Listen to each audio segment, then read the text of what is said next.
Voilà, bonsoir à tous. Bonsoir à tous les participants et les participantes qui nous ont rejoints ce soir pour ce démarrage d'une semaine consacrée, de webinaire consacré à la réaction de construction d'une stratégie après la crise que nous sommes en train de vivre. Nous allons passer à chaque fois, chaque soirée, une heure ensemble, entre 17h et 18h, accompagnés de 4 intervenants, à chaque fois différents, bien entendu, en commençant par Vincent Giolito, que je présenterai rapidement. Nous allons passer une heure chaque fois en mettant en avant des éléments de réflexion, de questionnement que chacun peut se poser.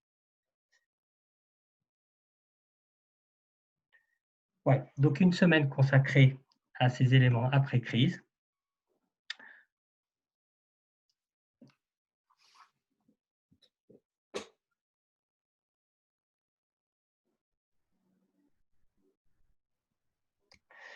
Alors,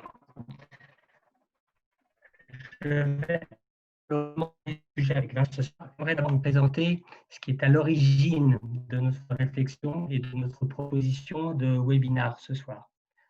L'Union Business School accompagne depuis très longtemps maintenant non seulement ses étudiants vers le marché du travail, mais les entreprises dans leur transformation, grâce à un management, des éléments de management et en particulier de la recherche d'excellence autour de sujets des transformations. Ceci avec des professeurs permanents et des consultants et experts affiliés. Trois axes majeurs aujourd'hui dans l'accompagnement de la transformation des entreprises. Celui de l'hybridation des pratiques managériales pour les entreprises afin de développer des capacités managériales différentes qui en font souvent un axe de différenciation. Deuxième axe, l'anticipation et la transformation et l'accompagnement des transformations, celles que l'on connaît depuis plusieurs mois maintenant, les ruptures digitales, les nouveaux business models, et puis celles que l'on est en train de vivre, évidemment. Et puis enfin, dernier axe, celui de relier l'individu, mettre l'individu au cœur des décisions, de la collaboration. Cet axe sera fortement développé pendant toute la semaine. Nous allons. Donc, on a choisi 4 axes, 4 temps forts pour vous accompagner cette semaine. Celui que développera Vincent tout à l'heure sur le regard critique autour des forces et des capacités de l'organisation dans la crise. Dès demain, avec Marie-Jo Bernard, la résilience. Puis, mercredi, Michel Berthellier autour de la chaîne de valeur, la reconstitution de la chaîne de valeur. Et puis, le dernier jour, on saura aller vers des chemins qui ne sont pas souvent parcourus par les entreprises, celui de la fabrique de la stratégie. Voilà, donc à date consacrée en une heure avec un mode d'emploi que je vous propose ce soir, celui d'avoir un temps dédié par le conférencier au maximum 30 minutes. Vincent fera moins aujourd'hui, mais un choix de laisser la conférence plénière. Vous allez pouvoir poser vos questions avec l'onglet Converser qui est en bas de votre écran et d'éviter l'onglet Q&R, questions et réponses, même si je vois que c'est déjà parti. Ensuite, d'aller sur la réponse à chaque question posée. Donc, je me ferai le porte-parole de vos questions auprès de nos intervenants. Ne pas hésiter pour chacun dans la période après conférence à poser des questions à l'aide de la main levée. On vous donnera alors la parole de manière vocale. Et puis, nous ferons une conclusion autour des mises en œuvre pratiques et opérationnelles possibles, des recommandations et des lectures qu'on vous donnera.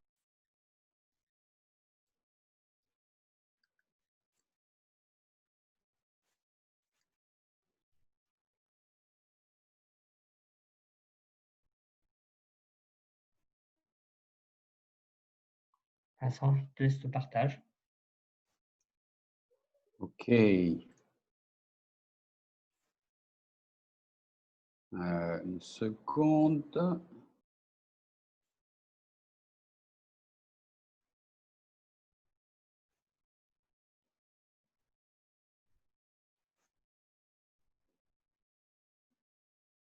Bonjour.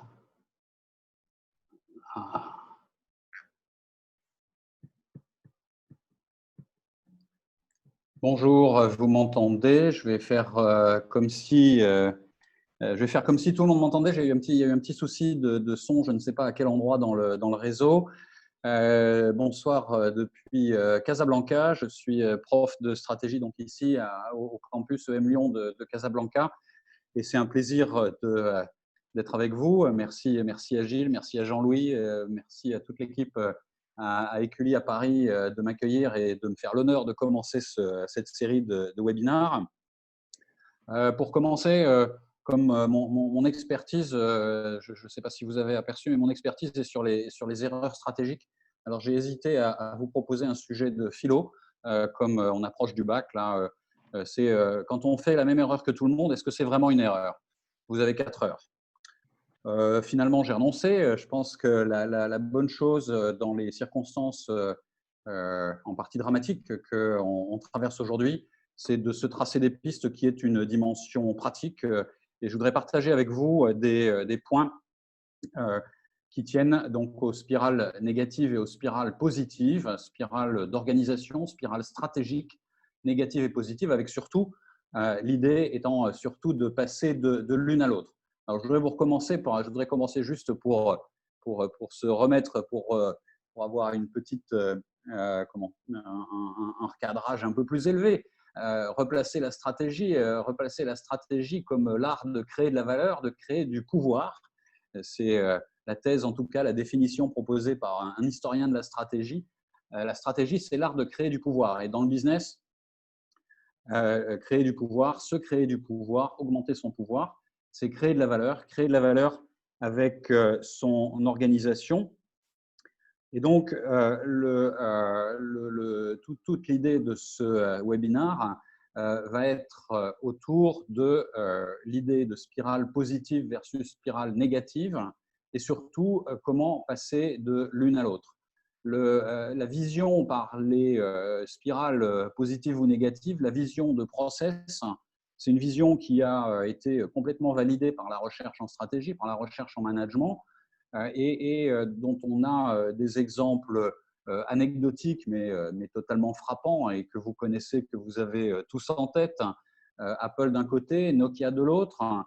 Et il faut vraiment se garder en tête que la stratégie, c'est l'art de se créer du pouvoir, l'art de créer de la valeur, en tenant à tout moment, en tenant compte à tout moment des circonstances. Il y a un moment où la stratégie, faire de la stratégie et gouverner, c'était prévoir. Je pense qu'aujourd'hui, c'est terminé. Les circonstances dictent notre façon de faire de la stratégie. Les circonstances, particulièrement lorsque c'est des circonstances exceptionnelles et qui touchent absolument tout le monde comme en ce moment, ces circonstances dictent la stratégie. Et le propos sera de vous dire que gouverner, ce n'est pas prévoir, et faire de la stratégie, ce n'est pas prévoir, faire de la stratégie, c'est apprendre. Et alors, quand on a en tête le schéma des spirales soit positives, soit des spirales négatives, apprendre, qu'est-ce que ça veut dire? Apprendre, c'est une nouvelle façon d'apprendre dont on va parler dans les moments qui viennent, avec en tête que selon la façon qu'on a d'apprendre et selon la façon qu'on s'est transformé, selon la façon dont on s'est transformé sa façon d'apprendre en tant que, on va dire, comité exécutif apprenant, en tant que cadre dirigeant apprenant, c'est la clé pour passer d'une spirale négative à une spirale positive. Alors, je vous disais, on a tous en tête des exemples qui sont les exemples les plus fameux. Il faut vraiment se représenter que ces exemples, ils ne se passent pas dans une sorte de vide stratégique, une sorte de vide environnemental. La différence entre les spirales de Nokia et la différence de spirale de Apple, elle se passe sur une toile de fond qui est celle d'un bouleversement complet des technologies, à la fois en software, en hardware, en télécom, en usage. Et on a d'un côté l'exemple de Apple qui a su combiner cette transformation, combiner ça avec un design qui lui est propre et pour lequel clairement l'entreprise a son génie, dans un produit qui a renversé le marché, alors que Nokia, confronté finalement exactement aux mêmes problématiques stratégiques, aux mêmes changements d'environnement, aux mêmes bouleversements dans le hard, le soft, les télécoms, Nokia n'a pas su choisir. Nokia a exploré plusieurs voies, n'a pas su en choisir une et s'est planté, comme vous le savez. Alors, on peut avoir beau jeu de dire que ce type de spirale, ce type de bouleversement se produit essentiellement sur du long terme, sur plusieurs années. C'est ce qui s'est passé avec Nokia et avec Apple. Mais souvenez-vous, c'est exactement la même problématique qui s'est passée du jour au lendemain au moment de la crise financière. Les prémices ont été beaucoup plus courts et puis la crise est arrivée en quelques jours. Je vais même vous citer un autre exemple, un exemple qui parlera peut-être davantage à certains d'entre nous parce qu'il concerne deux entreprises françaises. Changement d'environnement, spirale positive d'un côté, spirale négative de l'autre. Il y a quelques années, qu'est-ce qui s'est passé? Les autorités américaines ont totalement changé leur façon d'appréhender un certain nombre de business liés au commerce en dollars et a complètement changé son attitude face aux banques étrangères qui faisaient du business en dollars avec un certain nombre de pays. Il y avait deux grandes banques en France qui étaient concernées au plus haut point par ce business. Il y a Crédit Agricole et BNP Paribas. Je vous fais l'histoire courte. Pour Crédit Agricole, qui était particulièrement mouillé, si je puis dire, dans ce business, à Crédit Agricole, on s'en est sorti avec, on va dire, avec les honneurs, pour faire simple, avec quelques réprimandes et des enquiquinements finalement très limités. À BNP Paribas, ça n'a pas été du tout la même chose. À BNP Paribas, la spirale a été négative. La spirale a été négative à BNP Paribas, au point qu'en 2015, la banque s'en est tirée avec une amende de 2 milliards, pardon, une amende record, 12 milliards de dollars, une amende absolument record, 2 ans de bénéfices nets qui se sont envolés. Spirale relativement positive face au même bouleversement de l'environnement économique, face au même bouleversement de l'environnement business, spirale positive d'un côté, ou en tout cas pas trop négative d'un côté, et spirale complètement négative de l'autre. Donc, cette notion de spirale positive et négative, pour avoir une représentation un peu plus simple, un peu plus neutre de cette image et de cette éventualité, je vous propose l'image du sablier. L'image du sablier pour symboliser d'un côté la spirale positive vers le haut, de l'autre côté la spirale négative vers le bas, spirale qui peuvent affecter toutes les entreprises dans les bouleversements de l'environnement. Évidemment, avec la crise du coronavirus, on peut dire que l'environnement a été particulièrement bousculé. On va en parler dans un instant. La première question que j'ai envie de poser, mais je pense qu'on aura l'occasion surtout de développer ces points et ces questions après la fin de ma rapide présentation. La première question qui se pose, c'est vous-même, en tant que manager, en tant que dirigeant, où est-ce que vous vous situez? Est-ce que vous vous situez plutôt vers le bas ou plutôt vers le haut? Est-ce que vous vous situez plutôt vers le bas en train de monter, plutôt vers le haut en train de descendre, plutôt vers le bas en train de descendre, vers le haut en train de monter? La première question, c'est celle-là. La première question que peut-être vous avez la tentation de vous poser, c'est de savoir où est-ce que vous vous situez dans cet environnement en total bouleversement, où est-ce que vous vous situez dans cette dynamique de double spirale? Eh bien, là, je vais vous donner la réponse de stratège et la réponse qui est issue de la recherche en stratégie et qui est issue de la recherche sur les dynamiques positives et les directives et les dynamiques négatives. Je vais vous dire où vous vous trouvez aujourd'hui. Voilà exactement où vous vous trouvez. Voilà exactement où on se trouve à tout moment. On se trouve au col du sablier. On se trouve au moment de faire des choix.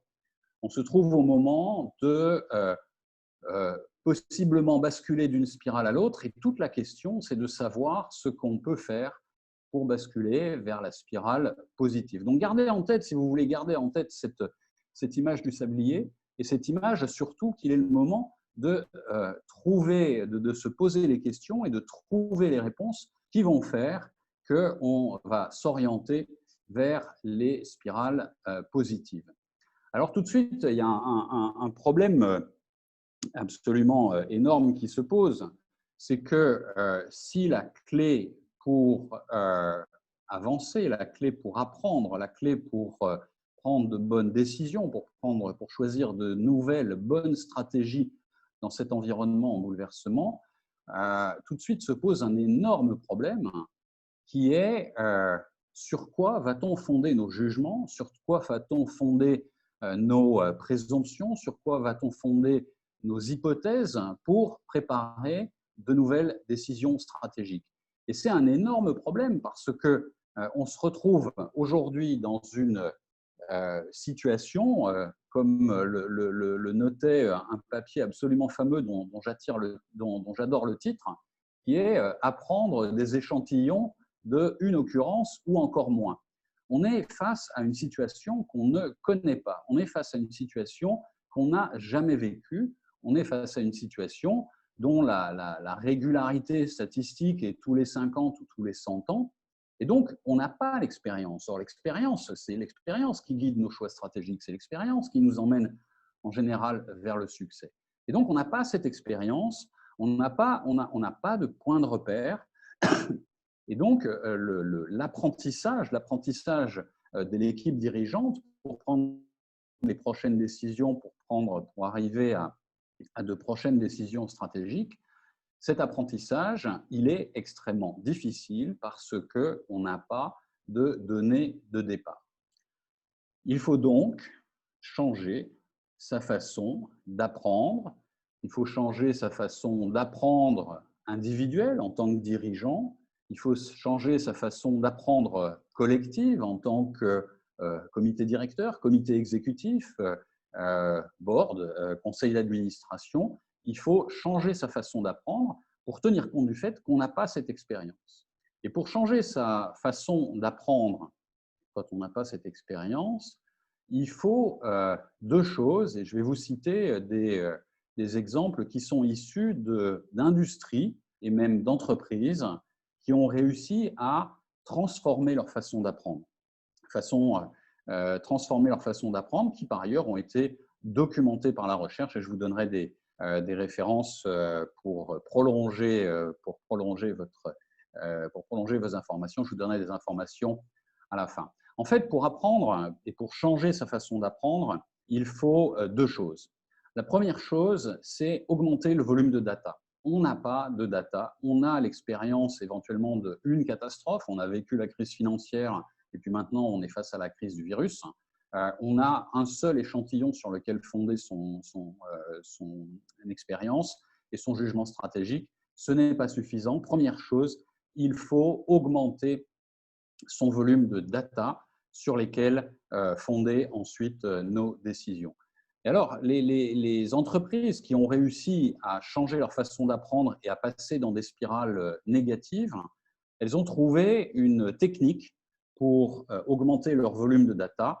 Et cette technique, c'est de répertorier, de s'intéresser non pas aux catastrophes, non pas aux circonstances absolument exceptionnelles, absolument dramatiques, absolument bouleversantes, mais aux circonstances, aux épisodes qui auraient pu, aux épisodes qui ont failli donner lieu à une catastrophe, à ce qu'on appelle les quasi-catastrophes, les near misses en anglais. Hein. Et un near miss, c'est quoi? C'est ça, c'est un exemple, c'est celui-là. Et je le montre parce qu'il est spectaculaire et aussi parce que l'industrie de l'aviation est l'une de celles qui a corrigé sa spirale négative en termes de sécurité. Vous voyez ce qui s'est passé là? Il s'est passé un quasi-accident. Il s'est passé un accident qui aurait pu être, il s'est passé un incident qui aurait pu être une catastrophe et qui a été évité au dernier moment. Et qu'est-ce que font les entreprises qui sont concernées par retrouver une spirale positive, qu'elle soit opérationnelle, comme dans le cas de l'aviation, mais ça est également le cas de la chimie? Qu'est-ce que font les entreprises qui ont réussi à passer dans cette spirale négative? Elles ont commencé à noter les quasi-catastrophes, les near misses, les incidents. Elles ont enrichi leur base d'apprentissage en se construisant un fichier d'incident. Alors, vous allez me dire, c'est bon pour l'aviation, c'est bon pour des industries qui sont, après tout, très concernées par les opérations, par la sécurité. C'est vrai que l'industrie proprement dite s'est intéressée de très près à ces questions. J'ai en mémoire la façon dont Siemens en Allemagne procède. Ils ont un système sophistiqué de reporting d'incidents, et ce système sophistiqué de reporting d'incidents, il leur amène plusieurs milliers de signalements par mois. Et c'est un système qui est à peu près équivalent à celui de l'aviation, un système absolument formalisé, absolument, avec des outils pour ça, une plateforme web, des outils. Mais ça peut commencer très simple. J'ai en tête une rencontre avec quelqu'un qui est dans un secteur moins directement concerné par la sécurité, un promoteur immobilier à Bruxelles, qui fait exactement la même chose. Il a son fichier d'incident. Son fichier d'incident, qu'est-ce que c'est? C'est une feuille Excel. Une feuille Excel avec une ligne, un incident et 4 colonnes, la date. Qu'est-ce qui s'est passé? Comment on en est arrivé là et comment on a évité la catastrophe. Donc, vous voyez, c'est tout simple. Et c'est tout simple et c'est quelque chose, on augmente sa base de données sur les incidents en quelques semaines, en quelques mois. Au bout de quelques mois, on a déjà largement des informations nous permettant de documenter de prochaines décisions stratégiques. Donc, ne croyez pas que les incidents stratégiques sont rares. Enfin, c'est pas ne croyez pas, je sais que vous avez l'expérience que les incidents stratégiques ne sont pas rares. J'ai rencontré le patron de AXA, le groupe AXA, il n'y a pas très longtemps dans le cadre de mes recherches. Et quand je lui demandais combien d'incidents stratégiques il répertorie chaque année, il m'a dit une dizaine par an, un par mois, un incident par mois dans lequel notre stratégie, dans lequel notre avantage stratégique, notre avantage concurrentiel, nous, groupe AXA, une fois par mois, cet avantage concurrentiel, il est menacé. Et donc, vous voyez qu'apprendre, changer sa façon d'apprendre en se faisant un fichier d'incident, ça paye et c'est la première étape, une étape clé dans la fabrication d'une nouvelle façon d'apprendre. La deuxième étape, c'est de parvenir à augmenter sa façon d'analyser les choses. Il ne suffit pas d'avoir un fichier, il ne suffit pas d'avoir des datas, encore faut-il les analyser. Et pour analyser les incidents, pour fabriquer la capacité à apprendre et à prendre de nouvelles décisions stratégiques en direction des spirales positives, il faut augmenter sa capacité d'analyse. Et augmenter sa capacité d'analyse, ça commence par l'équipe dirigeante. Ça commence par le dirigeant lui-même ou la dirigeante elle-même. Ça commence par l'équipe dirigeante. C'est une affaire de comité exécutif. Chez Siemens, dont je vous parlais il y a un instant, le comité exécutif lui-même examine tous les 3 mois les rapports issus de la synthèse des rapports d'incidents dont je vous parlais il y a un instant. Je vous montre ce bouquin qui a été rédigé par un entrepreneur et un financier américain, Ray Dalio, qui a monté Bridgewater, un très grand fonds, un hedge fund, l'un des plus, qui a le meilleur track record sur les 20 dernières années. Il explique précisément comment, avec toute son équipe, il a renforcé la capacité d'analyse.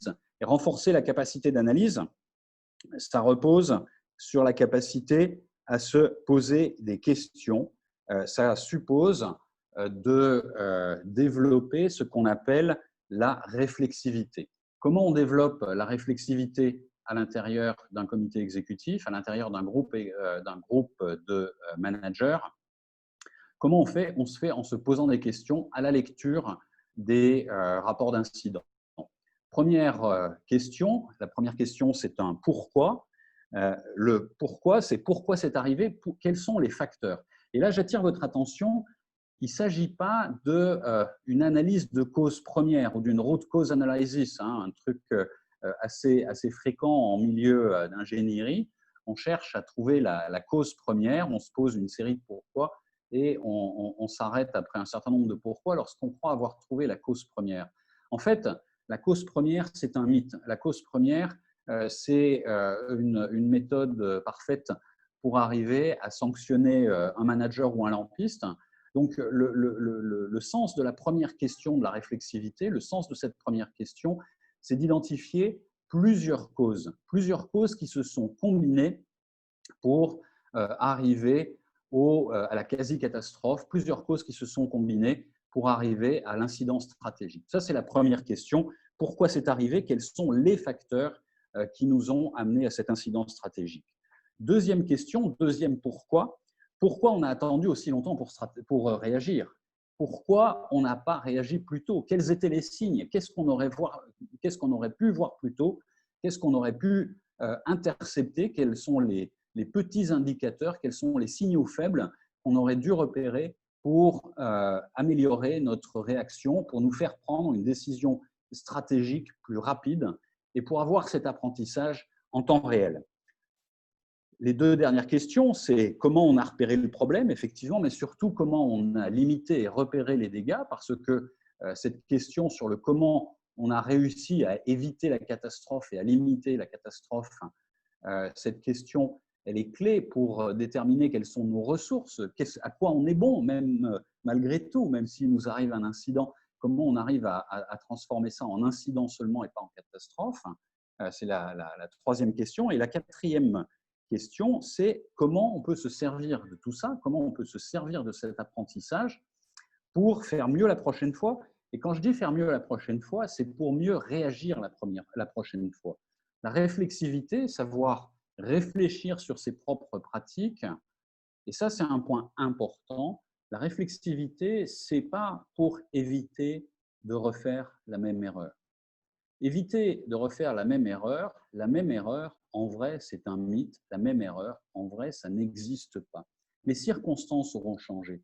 La vie aura changé. Le client aura changé. Les fournisseurs auront changé. Les stakeholders auront changé. La même erreur n'existe pas. Et donc, c'est un mythe de chercher à prévenir la même erreur. C'est toujours une bonne idée de chercher à prévenir l'erreur, à éviter l'erreur, mais c'est un mythe de chercher à prévenir la même erreur. Il est au moins aussi important de se préparer en apprenant, en changeant sa façon d'apprendre. Il est au moins aussi important de savoir développer sa réflexivité pour savoir comment réagir. Voilà l'essentiel des points que je voulais partager avec vous. Je voudrais les résumer très rapidement. Donc, première chose, augmenter le volume de data utile aux ajustements stratégiques, développer son propre log d'incident, donc dossier d'incident, ce qui amène à changer l'attitude attentionnelle des dirigeants, à devenir attentif à des épisodes qui auraient pu tourner à la catastrophe et pas chercher à les punir, pas chercher, que l'attention soit sur l'incident et sur les dynamiques qui ont emmené, les dynamiques positives qui auraient pu emmener à la spirale négative et qui ont finalement été limitées. Donc, le log d'incident, c'est devenir attentif aux épisodes qui auraient pu tourner à la catastrophe et aussi devenir attentif à la nature de l'échec, ses circonstances et notre réaction. Deuxième étape, augmenter la capacité de l'entreprise à analyser ces incidents. C'est donc ce qu'on appelle la réflexivité. C'est un mot absolument important.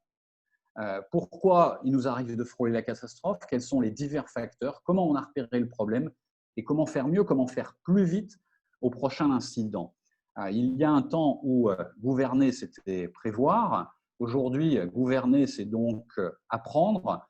Et apprendre en utilisant cette réflexivité qu'on aura entraînée à froid. Cette réflexivité, elle va être déterminante dans la réflexivité à chaud. On sera à même de réagir beaucoup mieux, beaucoup plus stratégiquement dans la direction de retrouver les spirales positives. Et c'est naturellement tout ce que je vous souhaite. Donc, c'est une mécanique qui, sur le papier, est relativement simple, mais en même temps, c'est une mécanique qui demande un dialogue, avec une connaissance préalable de la façon dont ce type de transformation peut se produire. Il y a différentes façons de procéder. Ça peut être des ateliers, ça peut être des séminaires de sensibilisation, ça peut être des ateliers dans lesquels on va effectivement lancer les opérations. Mais ça, on aura l'occasion d'en parler dans un moment, car j'ai hâte que nous puissions échanger sur la base de vos questions avant de vous proposer d'ultimes références pour votre réflexion. Voilà, Gilles, à toi, je te laisse reprendre la main et guider la suite de la conversation. Alors, je crois qu'on a quelqu'un qui souhaitait prendre la parole oralement. Ombeline, tu donner la parole? Tout à fait. On a Émilie Micheles-Torena qui a souhaité prendre la parole. Je vais vous permettre de prendre la parole, donc n'hésitez pas mais je crois qu'elle a décoché l'option à l'instant. N'hésitez pas à poser vos questions dans l'onglet Converser, si vous le souhaitez. On n'a pas de questions? Non, je ne crois pas. Est-ce que… Non. On n'a pas de questions, c'est ça? Alors, on n'a pas de questions pour l'instant, mais alors, si, il y a des choses arrivent. Voilà. Alors, il y a Guy qui te demande, Vincent, que conseillez-vous aujourd'hui? Alors, je suppose, conseillez-vous de faire à court terme ou moyen terme, je suppose, alors que il nous signale qu'il n'a pas de near misses, donc d'éléments historiques, on va dire. Ouais, c'est naturellement une très très bonne question. Est-ce que je peux vous demander, est-ce que vous avez la parole, est-ce que vous avez le micro, est-ce que je peux vous demander dans quelle industrie vous êtes, de quel type de business? Est-ce que Guy, vous voulez prendre la parole directement?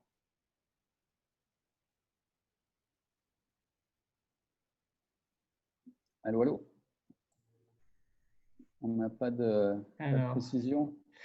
Vous m'expliquez, alors, en bas à gauche, votre micro est en bas à gauche.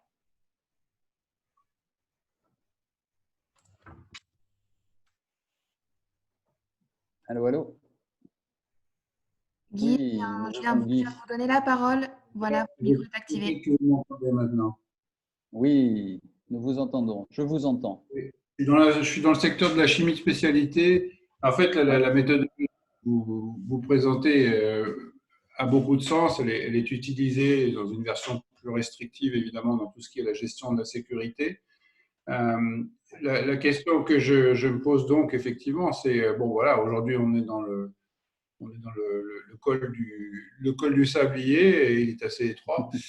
J'espère qu'on va aller vers le haut, mais on n'a pas l'historique, évidemment, on n'a pas, en tout cas pour ce qui est de mon organisation, nous n'avons pas eu cette discipline de la documentation de presque accidents stratégiques.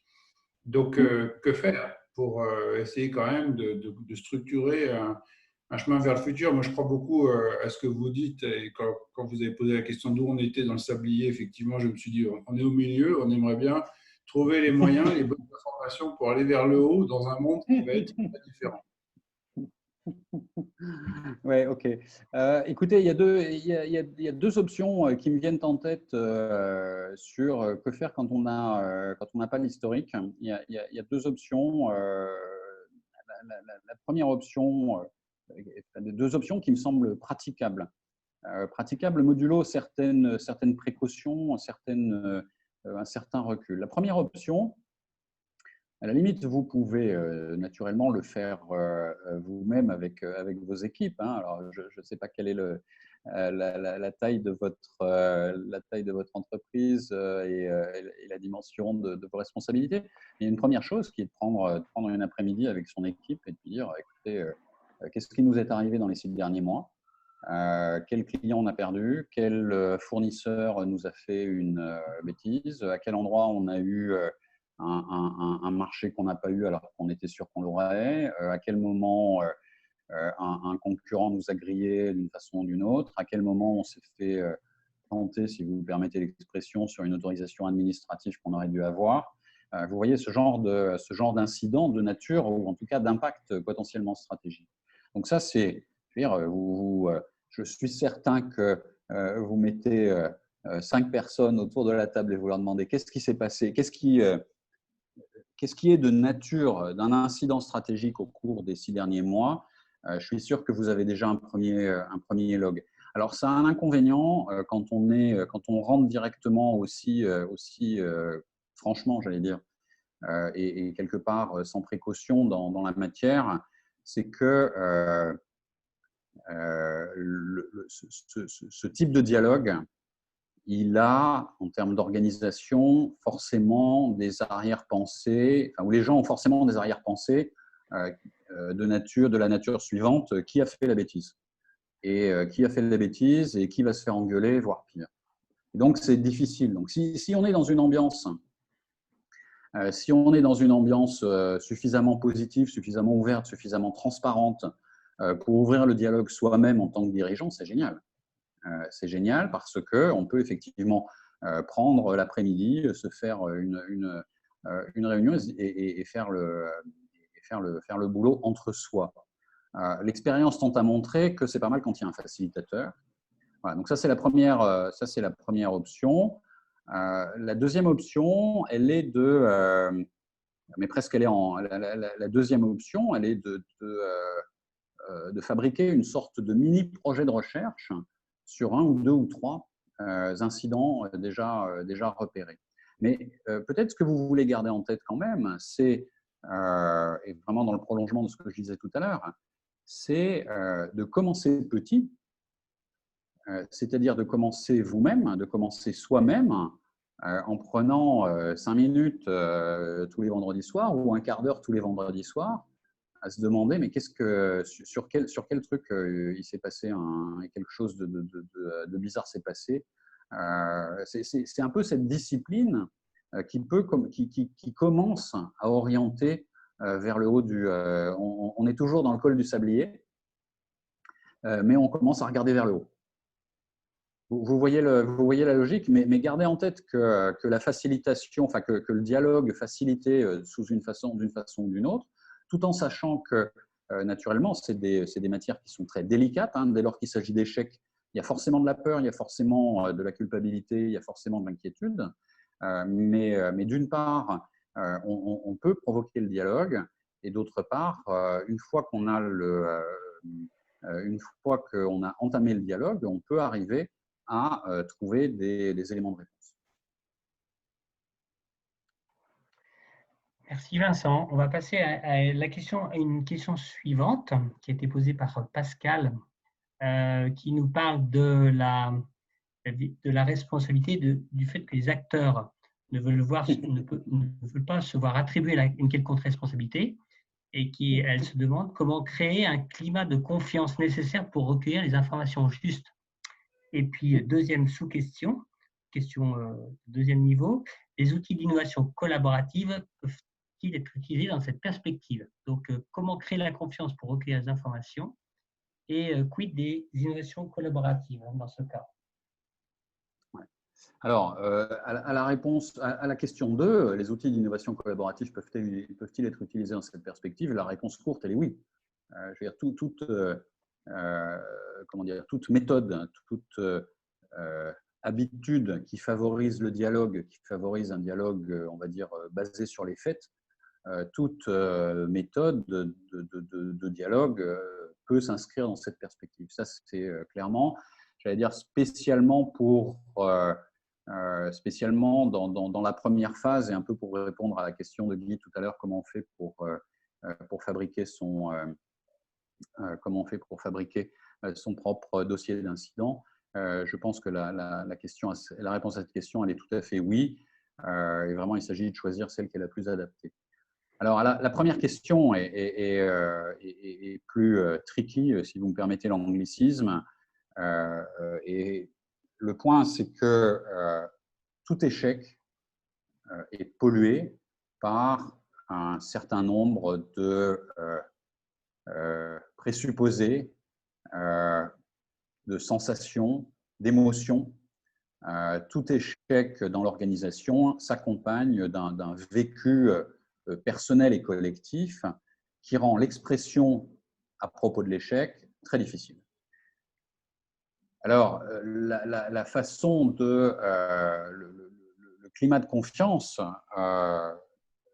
il est nécessaire, mais pas de la même façon. Quelque part, le climat de confiance, c'est aussi une spirale qu'on oriente vers le haut.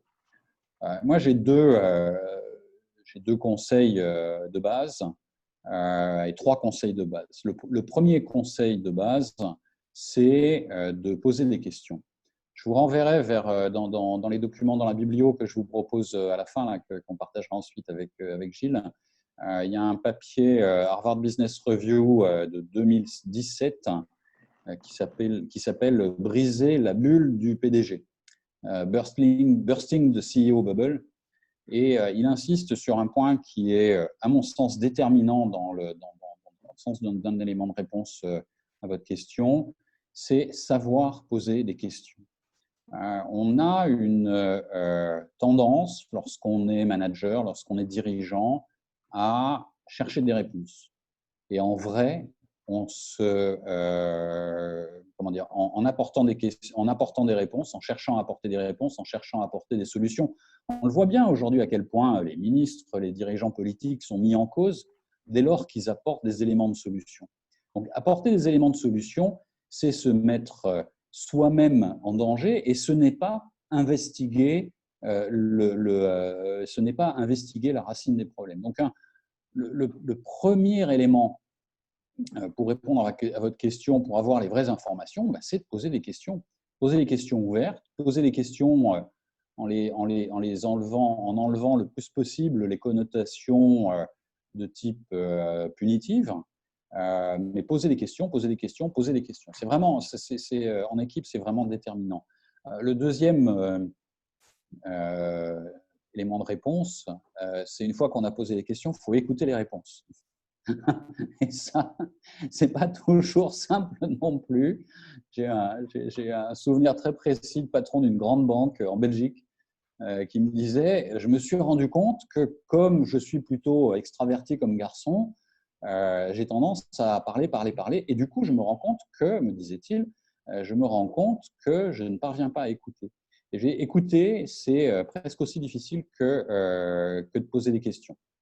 Troisième élément de réponse, dans la complexité qui est celle des entreprises aujourd'hui, dans la complexité qui est celle des situations aujourd'hui, avec tous les présupposés que j'évoquais il y a un instant, de culpabilité, etc.,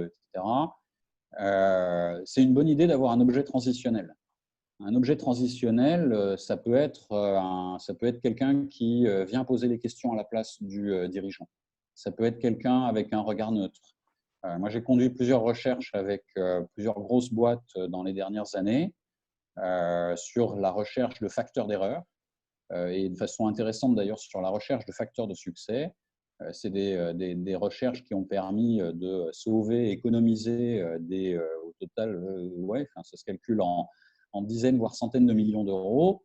Ça a été beaucoup plus facile pour l'entreprise de prendre les décisions à l'issue du processus d'apprentissage, que ce processus d'apprentissage a été fait non pas par la ligne hiérarchique, mais par quelqu'un d'extérieur. Donc, en même temps, je ne voudrais pas que ce soit un plaidoyer pro domo, c'est juste un témoignage de voir que ça a fonctionné.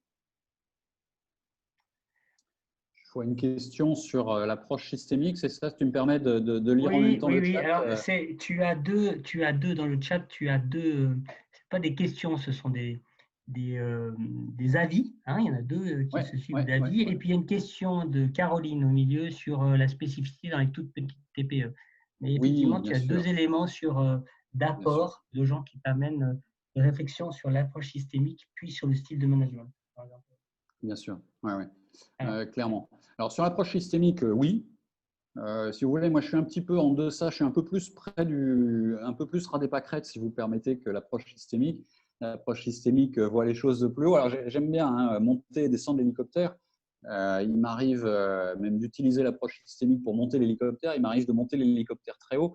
Mais là j'ai préféré orienter, je veux dire, une période où la pression est très forte, j'ai préféré baisser l'hélicoptère et nous inviter à regarder les choses d'un peu plus près.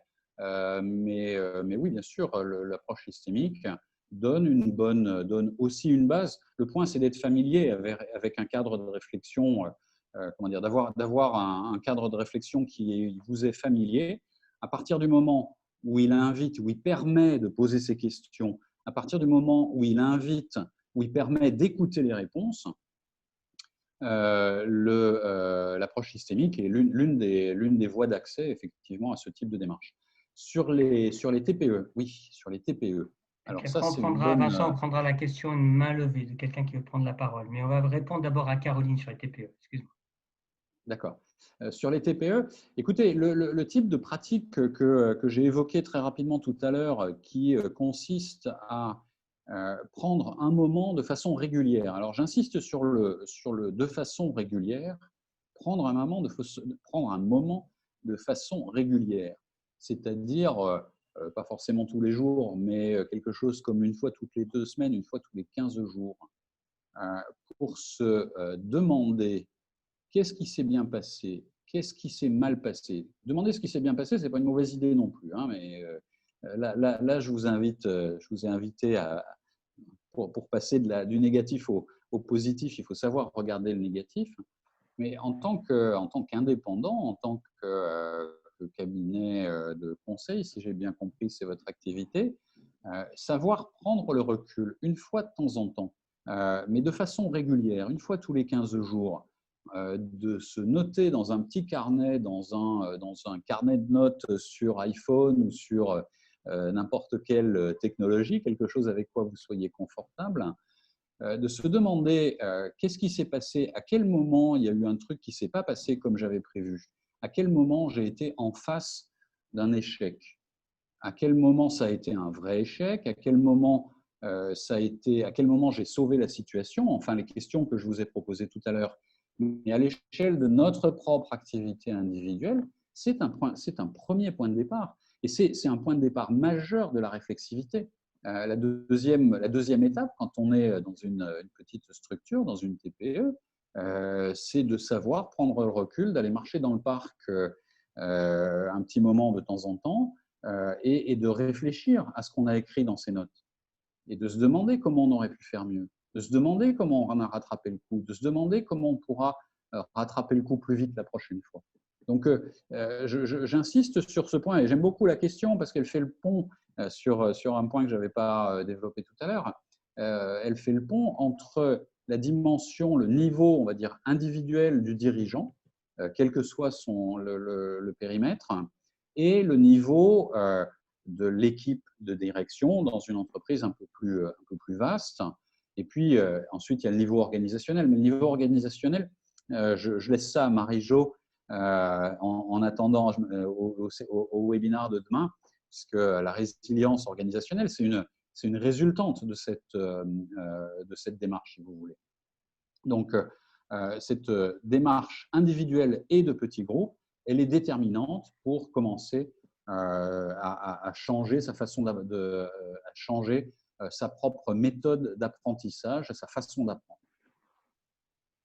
Il y a une main levée, c'est ça? Oui, on va prendre la main levée. Ombeline, tu peux donner la main à Sandra? Tout à fait. Hop, Sandra, vous avez la parole. Il vous faut activer votre micro. Vous pouvez l'activer en bas à gauche. Sandra, est-ce que vous êtes avec nous? Est-ce qu'on peut vous donner la parole? C'est Oui. moi, mais je suis désolée, j'ai fait une mauvaise manœuvre. Je n'avais pas Non, je vous en prie. levé la main. Vraiment désolée. Bienvenue. Merci. En quoi peut-on vous répondre?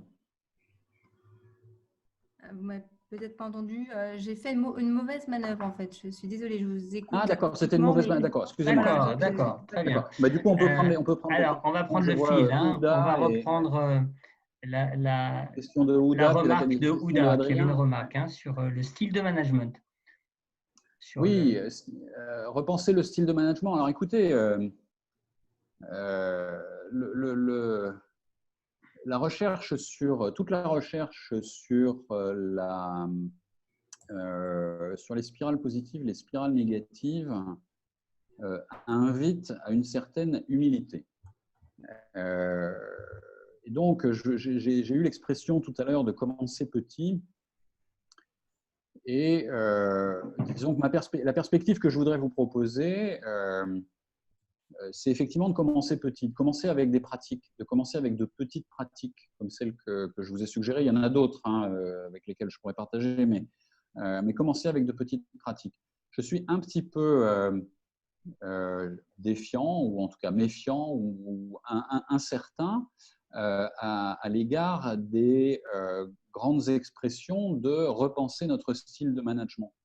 Je pense que repenser son style de management, ou plus exactement, je vais quand même aller dans votre sens, ne vous inquiétez pas, parce que naturellement, il s'agit bien de repenser notre style de management.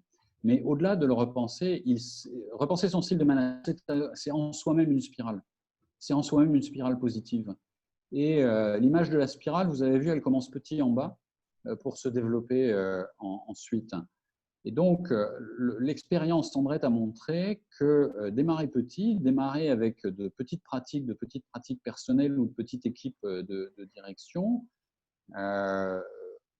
enclenche un process, enclenche une spirale de façon probablement plus efficace qu'un mot d'ordre général de repenser nos pratiques de management. Repenser nos pratiques de management, c'est formidable de le faire. Et les éléments que j'ai partagés avec vous sont plutôt des manières de le faire, même si ce n'est pas ce que j'ai affiché comme titre et même si ce n'est pas le sens immédiat de ce que vous avez, de ce que j'ai partagé avec vous. Alors, après, Vincent, nous avons une remarque d'Adrien qui reparle un petit peu de responsabilité, finalement, tout à l'heure, mais en ajoutant la dimension d'ajouter du positif dans l'exercice de donner du sens au dialogue. Ouais. Voilà. Ouais. Oui, alors c'est un vrai point. En fait, c'est très difficile. C'est un point qui est très, très difficile. Et c'est pour ça que l'apprentissage est extrêmement délicat. Et c'est pour ça que changer sa façon d'apprendre est extrêmement délicat. Et c'est pour ça que ça commence personne par personne, petite équipe par petite équipe. Tout échec, et peut-être en France un peu plus qu'ailleurs, allez, tout échec est associé à la stigmatisation. Tout échec est associé à la recherche de coupables, et c'est comme ça qu'on voit les choses de façon instinctive. C'est pas la peine de se cacher derrière son petit doigt. Dès qu'il y a un échec, notre premier réflexe, c'est de se protéger. Et donc, pour se départir de ça, pour désassocier la notion d'échec de la notion de responsabilité et de culpabilité, c'est extrêmement important de faire plusieurs choses. Première chose, c'est de se centrer sur les faits. Que s'est-il passé? Deuxième chose, pas forcément la plus facile, de reconnaître que l'échec s'associe à des émotions. Et donc, oui, en créant des émotions positives, et aussi en reconnaissant qu'il y a des émotions négatives qui vont avec, savoir dire « waouh, on a eu chaud, waouh, on a eu peur, waouh, j'ai cru qu'on allait vraiment prendre la porte dans le nez, et puis on s'en est bien récupéré, et bravo d'avoir récupéré le coup, bravo l'équipe d'avoir rattrapé le coup ». C'est un deuxième point. Le troisième point, il est autour de ce que j'ai évoqué tout à l'heure, c'est-à-dire ne pas chercher une cause. Ne pas chercher une cause, ne pas chercher et se défaire du réflexe de vouloir éviter de refaire la même erreur la deuxième fois. Refaire la même erreur la deuxième fois, ça veut dire trouver la cause qui a emmené à l'erreur, la cause qui a emmené à la spirale négative, et éliminer cette cause. Il n'y a jamais deux fois la même erreur. Je répète, il n'y a jamais deux fois la même erreur. il n'y a jamais une seule cause à un échec. Je répète, il n'y a jamais une seule cause à un échec. Et donc, identifier plusieurs causes à un échec, c'est fortement déculpabilisant. C'est fortement déculpabilisant. Quand on se rend compte qu'une catastrophe ou un incident a plusieurs co-responsables, dont certains sont des responsables, des co-responsables individuels et d'autres sont des co-responsables qu'on ne peut pas nommer parce que c'est toute l'organisation qui fait comme ça, on avance, on avance. Voilà, donc les trois points, hein, savoir désassocier, savoir reconnaître la dimension émotionnelle et puis chercher plusieurs causes et pas une seule. Très bien, Vincent, merci. On a une dernière remarque de quelqu'un qui n'a pas donné son nom, qui nous dit que la réflexivité n'est pas le fort des TPE-PME et que l'action prime, avec une série de boucles essais-erreurs. Bon, c'est un constat que fait cette personne. Bon, a priori, on n'est pas très étonné de ce constat-là. Qu'est-ce qu'il faut faire? Prendre en compte ce que tu as dit tout à l'heure pour essayer de trouver plusieurs causes à plusieurs essais et à plusieurs aux erreurs. Oui, moi je crois que c'est un peu. Alors là je vous effectivement, je vous renvoie vraiment vers le double loop learning, enfin avec un gros inconvénient, c'est que le double loop learning du fameux Argyris, il est seulement après coup, il est après la catastrophe. Hein. Mais le learning de premier degré, on va dire, le learning simple loop, c'est celui qu'on fait tous les jours. On reçoit une information, on réagit. C'est celui de la TPE, c'est celui que vous mentionnez. J'essaye de repartager mon écran pour vous proposer la biblio et naturellement, je la mettrai à votre disposition. Est-ce que je vais y arriver? Voilà. Donc, l'apprentissage, apprendre de façon simple, c'est recevoir une information, réagir à une information. Et c'est une approche naturelle. C'est une approche naturelle. Améliorer sa réflexivité, c'est essentiellement se fabriquer le temps de la réflexivité. C'est isoler un moment, et c'est pas facile. C'est vraiment pas facile. On est crevé à la fin de la semaine. Le samedi, on a encore du boulot. Le dimanche, on a un peu besoin de voir famille et amis et tout ça, malgré dans toutes les limites du confinement. C'est pas facile de réfléchir, c'est pas facile de prendre du recul. Mais avec la petite méthode très pratique que j'ai partagée avec vous, vous voyez que vous pouvez commencer petit, vous pouvez le faire, on peut le faire, nous pouvons le faire. J'essaye moi-même de pratiquer, hein, vous savez, et je sais que c'est pas facile. Mais on peut le faire en se ménageant quelques moments volontaires pour augmenter son volume de data d'une part et pour augmenter sa capacité d'analyse d'autre part. C'est réellement en ayant conscience de ce double degré d'apprentissage, en ayant conscience de la nécessité d'apprendre pour fabriquer sa stratégie en temps réel, pour apprendre en temps réel, en ayant la conscience de ça, on fait des progrès absolument déterminants. Merci Vincent. Alors je regarde si on a épuisé les questions ou on a encore une dernière remarque qui vous dit merci, qui te dit merci sur la fabrique de la réflexivité. Merci. Donc, tu nous as partagé en dernier slide tes sources bibliographiques. On a évoqué un chemin, une méthode possible, des possibles dans les petites et dans les grandes entreprises. On peut se reposer la question en synthèse de finalement qu'est-ce que serait une première initiative pour monter un projet, pour tenir compte de tes principes. On l'a évoqué, c'est un accompagnement, c'est une double vision. Est-ce que tu veux ajouter quelque chose de plus ou alors on laisse le temps à la conclusion?